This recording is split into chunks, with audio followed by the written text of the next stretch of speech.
Next on 9 News, officials still looking for the suspects who shot and killed an Iraqi refugee last month. Weeks later, his parents are still in shock over his death. Congress narrowly avoided a government shutdown this weekend. But while they work towards a more permanent solution, Kevin McCarthy fights to keep his job. And Broncos country, the nightmare ended yesterday. They have a win. Now they're getting ready for a familiar face to return to Mile High. 4 o'clock at 9 News starts now.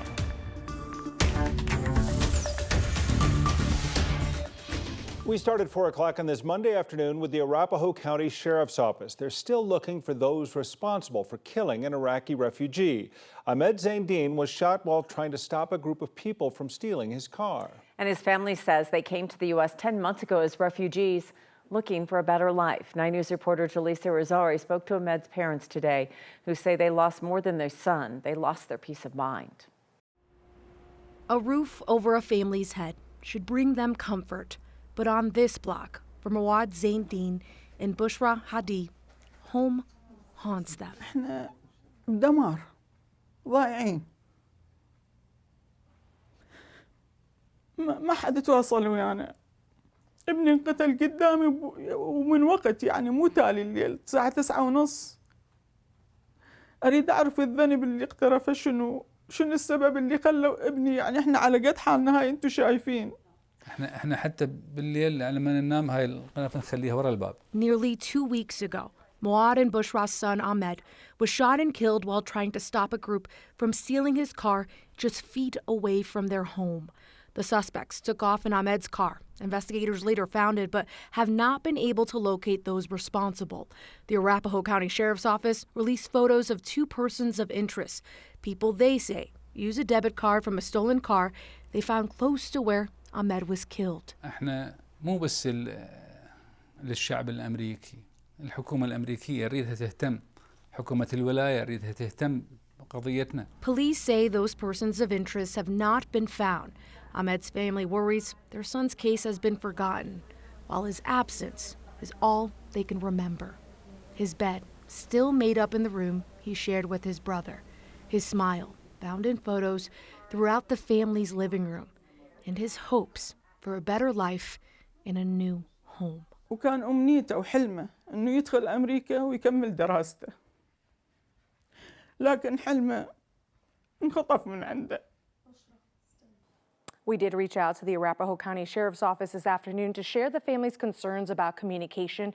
We haven't heard back. The community is raising money right now to try and get Ahmed's family out of their apartment and into a place that doesn't remind them every day of where their son was killed. Kim. So hard. I remember you talked to his brother right after this happened, and it just rips your heart out to think how they feel, and they were so hopeful coming to the United States. So hopeful. They worked so hard to get here. They were actually in Egypt for a very long time, but Ahmed, as well as his brother, both wanted to get more education, so the dream was to come to the United States to fulfill that. And the dream destroyed right now. All right, well, we hope they get the answers they're looking for and they get some help, get out of that space. Thank you, Jaleesa. We have an update now from Westminster Police after the shooting and killing of a man last night. Original reports said it started just before 8 p.m., but now we know officers actually had responded 4 hours prior to the shooting, seemingly on a noise disturbance call. That was just before 4 p.m. near the Skyview apartment complex. Police say nobody answered the door or the phone. Westminster Police also say that they had responded to that address for that individual before, 5 times just since Friday, all for noise disturbances. But just before 8 last night, police got a call for a man throwing things from a balcony, damaging cars below. Westminster PD say several people tried to intervene and were wrestling when officers arrived. Officers say they tased the man, and after that, the officers say the man pulled out a handgun. That's when they say the officer fired a fatal shot. The man pronounced dead at the hospital. The officer now on administrative leave while the case is investigated. Westminster Police do say there were body cameras that were rolling during the incident, and the investigation of it is expected to take several months. Rangers in Rocky Mountain National Park are searching for a man from Fort Collins who has been missing in the park for days. Search crews say Chad Palench set out from the East Inlet Trailhead near Grand Lake on Wednesday, but no one has heard from him since. Palench is an experienced trail runner, and the park says he had plans for a 28-mile route across the Continental Divide. Dozens of search crews are sweeping that area. Anyone with information is asked to reach out to the Park Service.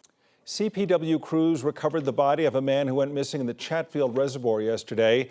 They say they recovered the body at about 9 last night. South Metro fire crews had responded to the report at around 2 p.m. of a man who went paddleboarding in the water but never resurfaced.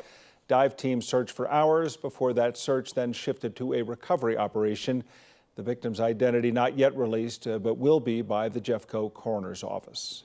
Firefighters in Moffat County are making progress on the iron fire burning northwest of Craig. The fire is now 50% contained, and they don't believe it's going to grow much more. It's estimated to have burned more than 7,300 acres. 6 buildings are threatened, but no evacuations. Out in Garfield County, a fire burning east of Parachute destroyed 1 home over the weekend. As of last night, the fire had burned about 100 acres south of I-70. Firefighters say containment is improving past the 10 to 20% range because they got some rain this morning. First responders evacuated some homes east of Parachute for a while this weekend, but everyone has been allowed to go home. And that rain certainly helps, but it has been warm and windy. But you can see it's wet up in the high country now. A live look up by the tunnel, and you can see a lot of splash under the tires there. So let's get to Kathy and talk about where it is raining, where it's dry, and what's coming our way. Oh my goodness, windy and warm weather to end September and start October. You guys, a record high of 91 on Saturday. Yeah, it was in September. Yeah, very summery.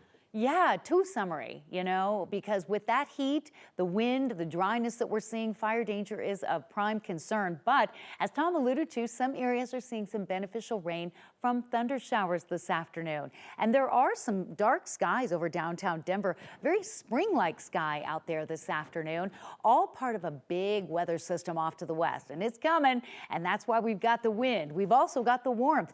82 in Denver today, 86 in Greeley, 84 in Fort Collins. But notice the temperature trend in the high country and out west. Yes, much more autumnal or very fall-like out there, but it's dry. So these thunderstorms that are coming in out of the south are high base, dropping wind and lightning and not much rain. And the wind is a big feature for us again this afternoon, much like it was yesterday and the day before, because of this big trough spinning off to the west of us. It's dropping into the Great Basin, and then it's going to lift northeast.